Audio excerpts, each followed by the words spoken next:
Hello friends, welcome to MRK study. देखिए, बहुत ज़्यादा इम्पोर्टेंट टॉपिक है ये स्ट्रेंथ ऑफ मटेरियल का। तो हम इसको देखते हैं।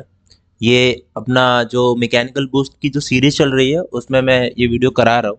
ठीक है, वो सीरीज़ पूरी देखिएगा, शुरू से लेके आखिरी तक समझने की कोशिश करिएगा। वो बहुत ज़्यादा इम्पोर्टेंट टॉपिक करा रहा हूँ मैं उसमें। ठीक है, तो कॉलम एंड स्टड का हम चैप्टर देखते हैं और मैं कोशिश करूँगा आपको पूरा समझाने की कि एक एक पॉइंट कराऊँ और लास्ट में मैं क्वेश्चन भी कराऊँगा जो भी रिलेटेड है। ठीक है, तो मोस्ट इंपॉर्टेंट रहेगा ऑल मैकेनिकल एग्जामिनेशन के, जो भी आप एग्जाम देने वाले हो, आईयूसीएल का हो, चाहे एचपीसीएल का हो, चाहे एसएससी जेई का हो, चाहे रेलवे जेई का हो। ठीक है, सब में पूछा जाता है ये। शुरू करते हैं। तो ध्यान से देखिएगा, जो भी लोग नए हैं वो चैनल को प्लीज सब्सक्राइब जरूर करिएगा। देखिए, सबसे पहले हम देखते हैं, जल्दी जल्दी देखेंगे। ठीक है, कोई दिक्कत नहीं है। स्टड क्या होता है, तो हिंदी इंग्लिश दोनों में कराऊंगा। स्टड देखो क्या होता है, ध्यान से देखिएगा। स्टड है a machine part subject to an axial compressive force is called strut. मतलब समझने की कोशिश करिएगा, एक मशीन का पार्ट है। ठीक है, मैं हिंदी में बताऊं। This is a machine part. इसमें क्या लग रहा है, एक्सियली कंप्रेसिव लोड लग रहा है। एक्सियली मतलब इसकी एक्स डायरेक्शन में। ठीक है, ये देखो, ये एक्स डायरेक्शन हो गई और यहाँ पे ऐसे करेंगे तो बाई डायरेक्शन होगी। तो एक्स डायरेक्शन में जो लोड लगेगा उसको हम बोलेंगे, इस पार्ट को बोलेंगे स्ट्रट। ठीक है, these are horizontal and inclined. मतलब हॉरिजॉन्टल तुम्हारा ये हो गया। ठीक है, इस तरीके का ये वाला हॉरिजॉन्टल पार्ट है, ये इंक्लाइंड है। अब जैसे ये कोई मशीन है, मशीन का पार्ट, ये स्ट्रक्चर बना हुआ है। अब इसमें हम कैसे पहचानेंगे स्ट्रट और कॉलम कैसा होता है। तो देखो, एक्सियल होगा तो ये ऊपर वाला हम मान सकते हैं क्या, स्ट्रट, क्योंकि हॉरिजॉन्टल है ये। और ये वाला भी मान सकते हैं, ये भी स्ट्रट है, मतलब लेकिन ये नहीं मानेंगे, ये कॉलम है। ठीक है, इसको हम कॉलम मानेंगे। तो डेफिनेशन क्लियर हो गई होगी कि एक मशीन का पार्ट है जिसमें एक्सियली कंप्रेसिव लोड लगता है, उसको हम बोलेंगे स्ट्रट। ठीक है, नेक्स्ट देखते हैं। कॉलम क्या होगा, but vertical strut is known as column. इसको हम क्या बोलेंगे, वर्टिकल स्ट्रट होगा उसको हम बोलेंगे कॉलम। इसको हम अदर नाम से भी जाना जाता है, पिलर स्टेंचियन। ठीक है, subject to axially and eccentric load. अब मैं आपको समझाऊंगा, देखो समझने की कोशिश करिएगा। देखो, दीज आर वर्टिकल स्टड, ये वर्टिकल होते हैं। ठीक है, और वो कैसे होते हैं स्टड, वो इंक्लाइंड होते हैं और हॉरिजॉन्टल होते हैं। तो लेकिन वर्टिकल स्टड को हम कॉलर पिलर एक्सटेंशन के नाम से जाना जाता है। ये कभी छोटे छोटे एग्जाम में पूछ लिया जाएगा कि column also called as pillar और स्टेंचियन। ठीक है, अब यहाँ पे देखो ये कॉलम है, अब इस पे देखो ये वर्टिकल है। वर्टिकल पे देखो ये पी लोड लग रहा है, मैंने पी लिखा नहीं है, कोई दिक्कत नहीं, आप समझ लीजिए ये एरो है, वो उसको लोड कहेंगे। ठीक है, दोनों तरफ से लोड लग रहा है तो हम इसको बोलेंगे वर्टिकल स्टड। अब एक चीज और है, यहाँ पे कह रहा है एसेंट्रिक लोड। एसेंट्रिक लोड क्या होता है, जैसे ये एक्स डायरेक्शन, इसकी कौन सी डायरेक्शन है, बाई डायरेक्शन है ये। ठीक है, ये बाई डायरेक्शन है ये वाली। ठीक है, ये एक्स डायरेक्शन हो जाएगी ऐसे करके अब लेंगे तो। ठीक है, अब इसमें ये लोड यहाँ पे सेंटर पर लग रहा है, अगर थोड़ा सा हटके लगे सेंटर से तो हम इसको एसेंट्रिक लोड बोलेंगे। ठीक है, समझ में आ गया। थोड़ा सा हटके लगे यहाँ पे, जैसे मान लो ये सेंटर पॉइंट है, इससे थोड़ा सा यहाँ पे लगे लोड तो हमको एसेंट्रिक लोड बोलेंगे। नेक्स्ट चलते हैं।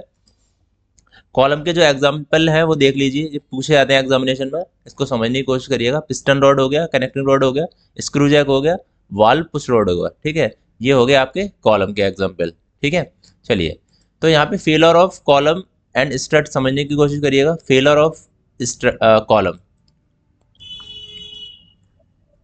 देखिए, व्हेन ए कॉलम और strut is subjected to a compressive load. जैसे कोई भी कॉलम है, उस पर मैं एक बार पढ़ ले रहा हूँ, उसके बाद मैं आपको समझा दूंगा। व्हेन ए कॉलम और strut is subjected to compressive load and the load is gradually increase, a stage will reach when column will be subjected to ultimate load beyond the column will be failed by crushing and load will be known as crushing load.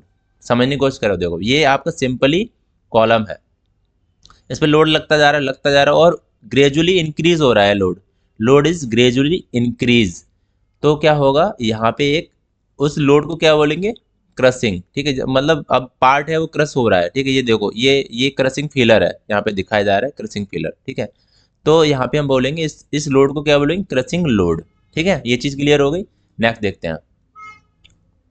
अब देखेंगे buckling load, cutting load और crippling load, तीनों के एक ही name है। ठीक है, these are the same name. ठीक है, तो यहाँ पे देखिए ये क्या है, the load at which the column tends to have lateral displacement और tends to buckling is called buckling load and crippling load. वहाँ पे क्या हो रहा था, वहाँ पे देखो समझने की कोशिश करना, मैं आपको एक चीज़ बताऊंगा यहाँ पे। देखो यहाँ पे, यहाँ पिछली वाले एग्जाम्पल में ऊपर से लोड लग रहा था, ठीक है। यहाँ पे लेटरल डिस्प्लेसमेंट हो रहा है, ठीक है। मतलब लोड तो ऊपर से ही लगेगा, लेकिन डिस्प्लेसमेंट कहाँ होगा, यहाँ पे इस तरीके से लेटरल, समझ रहे हो ना। लेटरल डिस्प्लेसमेंट के जैसे मान लो कि हमारा एक्स डायरेक्शन में, जैसे मान लो ये वाली डायरेक्शन है, ये क्या है, बाई डायरेक्शन, ठीक है, ये एक्स डायरेक्शन है। तो बाई डायरेक्शन में मान लो कि लोड लग रहा है और एक्स डायरेक्शन में इसको क्या बोलते हैं, फेलर हो रहा है, तो इसको बोलेंगे हम क्रिटिकल लोड, क्रपलिंग लोड या बकलिंग लोड, ठीक है। यहाँ पे देखो दिख रहा होगा इस तरीके से बकल होता है, ठीक है, लॉन्ग कॉलम। ध्यान से देखिएगा पॉइंट क्या है important. The buckling take place about the axis have minimum radius of gyration और लीस्ट मूवमेंट ऑफ इनर्शिया। अभी मैं सिखाऊंगा इसको क्या चीज़ होती है। The buckling take place, minimum radius of gyration के अकॉर्डिंग लेते हैं इसको, बकलिंग को, ठीक है, ये चीज़ समझना।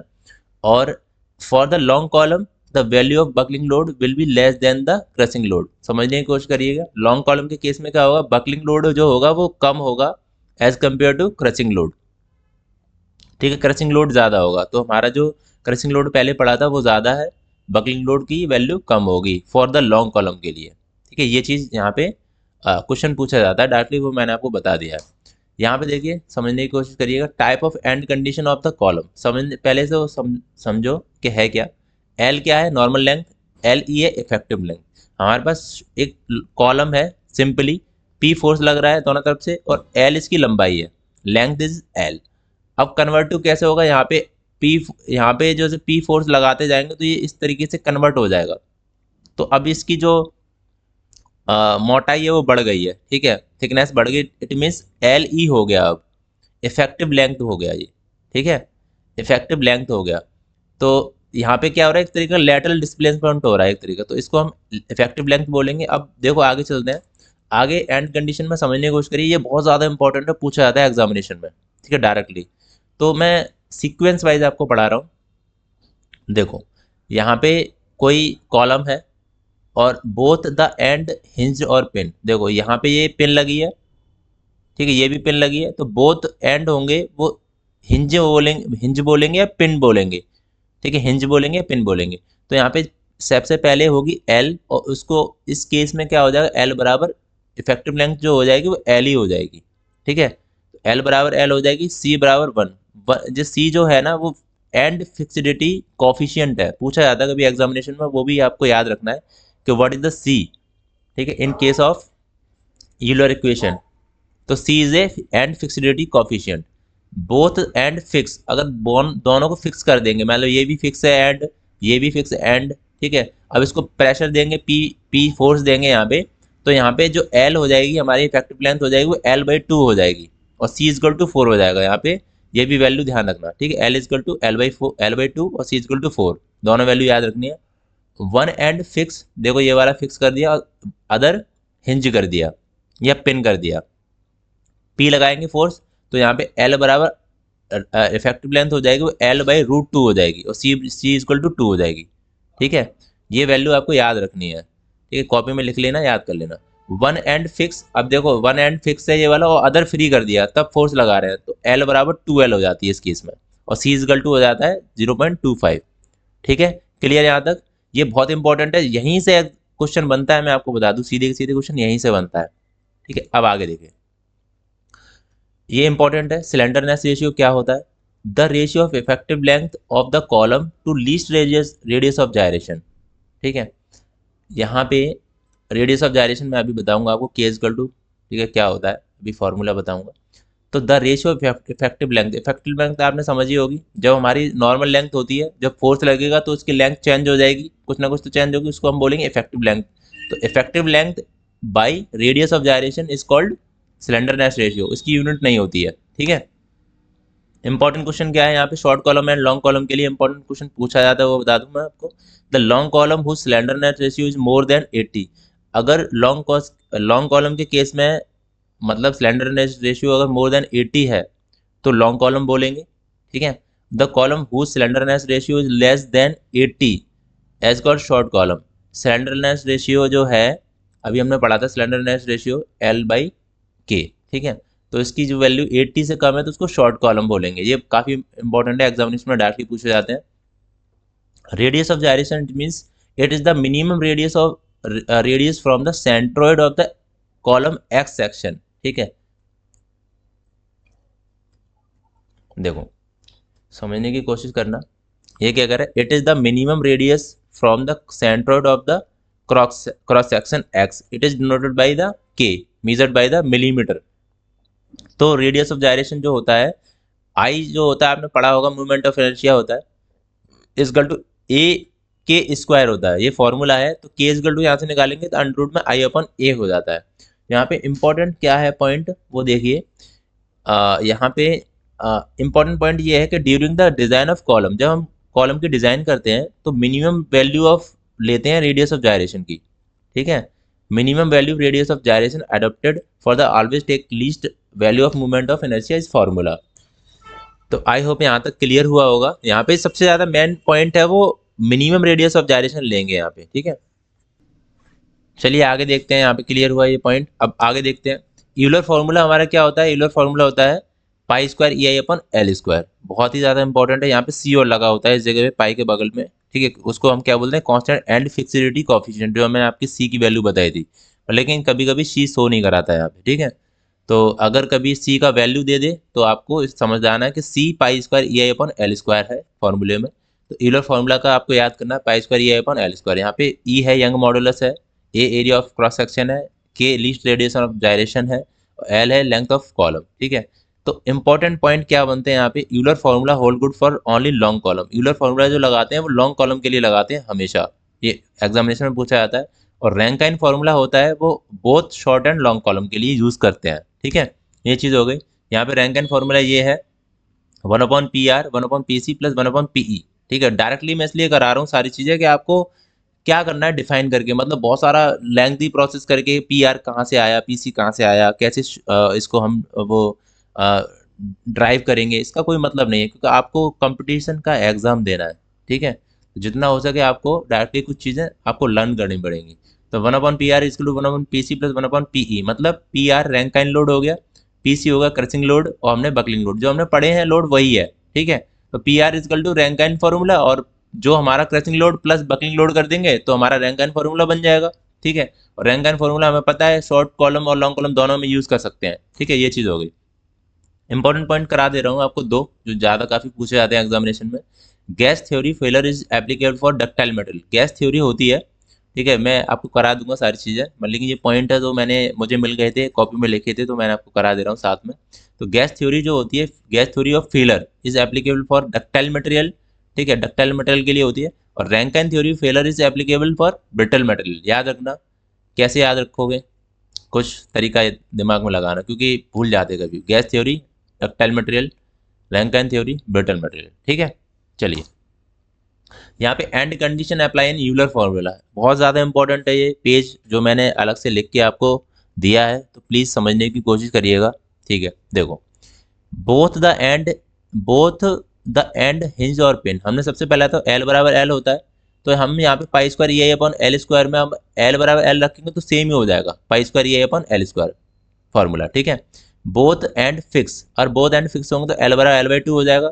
जब हम एल बराबर एल बाई टू रखोगे आप, तो यहाँ पे एल बाई टू मतलब एल स्क्वायर बाई 4 हो जाएगा, 4 ऊपर पहुंच जाएगा, तो 4 पाई square E I upon L square हो जाएगा। समझ में आ रहा है ना, ये वाला जो फॉर्मूला है ना पाई square E I upon L square, इसमें एल की जगह पे हम वैल्यू पुट कर रहे हैं ये वाली, एल बराबर एल बाई टू, एल बराबर L by root two, L बराबर 2L। तो यहाँ पे करके देखना, आपको यही वैल्यू निकलेगी। One end fix and other hinged, तो एल बराबर L by root two, 2 pi square E I upon L square निकलेगा, सॉल्व करके देखना हो जाएगा। ठीक है, और यहाँ पे एल बराबर 2L रखोगे तो पाई square E I upon 4L square हो जाएगा। ठीक है, ये चीज़ क्लियर हुई यहाँ तक। आगे देखिए, क्वेश्चन करा रहा हूँ मैं, 4-5 क्वेश्चन है इंपॉर्टेंट जो आपको करने चाहिए। The effective length L of column hinged at both end are compare to its actual length. कह रहा है कि अगर इफेक्टिव लेंथ एल है और column and both and hinge है, ठीक है, L hinged at the both and, अगर बोथ एंड हिंज्ड होंगे, हमने अभी पढ़ा था बोथ एंड हिंज्ड, ठीक है, बोथ एंड हिंज्ड, एल बराबर एल होता है तो पाई स्क्वायर ये अपन एल बराबर एल ही होगा, ठीक है, एल बराबर यहाँ पे एल, ठीक है, ये चीज़ समझ में आ रही है आपको, एल बराबर एल होगा तो पाई स्क्वायर ये अपन एल स्क्वायर निकल जाएगा, यहाँ पे एल बराबर जो वन लिखा है वो थोड़ा सा गलत हो गया है, यहाँ पे एल बराबर एल ही है, ठीक है, ये ध्यान रखना, यहाँ पे मैं कर दे रहा हूँ, ठीक है, एल बराबर एल है यहाँ पे। अब नेक्स्ट क्वेश्चन देखिए, Euler formula hold good for, Euler formula हमने पढ़ा था, किसके लिए होता है यूलर फार्मूला, बताइए, तो लॉन्ग कॉलम के लिए होता है, हमने पढ़ा था लॉन्ग कॉलम के लिए होता है, और short both short and long column के लिए होता है रैंक एंड फार्मूला, ठीक है, ये चीज़ हो गई। Buckling load for a given column depends upon, buckling load जो होता है वो किस पे डिपेंड होगा, एरिया ऑफ क्रॉस सेक्शन पे, ठीक है, length and radius of gyration, ठीक है, मॉड्यूलस ऑफ रिजिडिटी, ठीक है, तो यहाँ पे all of these correct answer हो जाएगा, ठीक है। चलिए आगे देखिए, काफ़ी इंपॉर्टेंट क्वेश्चन है ये, what is the expression for the crippling load P for a column length L with and fixed, one end fix है एंड अदर फ्री है, one end fix and other free, क्या हमने पढ़ा था, one end fix and other free, तो to pi square ये अपन L square हो जाएगा, ठीक है। एक बार हम क्वेश्चन देख लेते हैं, what is the expression crippling load P for the column L with one end fix and other free, one end fix, हाँ ये वाला होगा, sorry, one end fix and other free, ठीक है, तो एल बराबर 2l रखेंगे तो पाई स्क्वायर ये अपन 4l स्क्वायर हो जाएगा, तो आपको याद करना है, ठीक है, तो ये हमारा डी ऑप्शन हो जाएगा यहाँ पे,